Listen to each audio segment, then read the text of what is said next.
આજે સવારમાં ટિફિન પાણીના કામકાજ પતાવીને દેરાણી જેઠાણી કર્યો નાસ્તો, ટ્રાયેંગ્યુલર પરોઠા, ઢોકળા ને ચાય અને દાળ ભાત શાક. આ બધું કોણ? મારા જેઠાણી આપી ગયા. મેં કાંઈ રસોઈ નથી બનાવી. 3:45 વાગે હું નીકળી ગઈ મારા ઘરમાંથી. મને પાર્લરનો ઓર્ડર હતો વેક્સનો, બધા ક્લિપુ લેવા ન દે. 4:30 વાગે ઘરે આવીને દેરાણી જેઠાણી માટે ચાય બનાવી. 6 વાગે પાછો ઓર્ડર હતો, ઈ ઓર્ડર પતાવી કરી અને 7:30 ઘરે આવી અને લસણવાળી ચટણી બનાવી. તેલ ગરમ થયો, રાઈ જીરો નાખ્યા, ટમેટા નાખ્યા. હું શેનું શાક બનાવું છું? પાલકનું શાક બનાવું છું.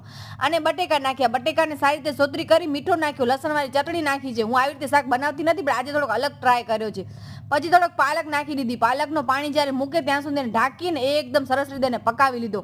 હવે આ પાલક એનું પાણી મૂકવા માંડી છે. પછી એમાં હળદર પાવડર, ધાણા જીરો પાવડર નાખી અને વરી પાછો 5-10 મિનિટ માટે પકાવવા દીધો.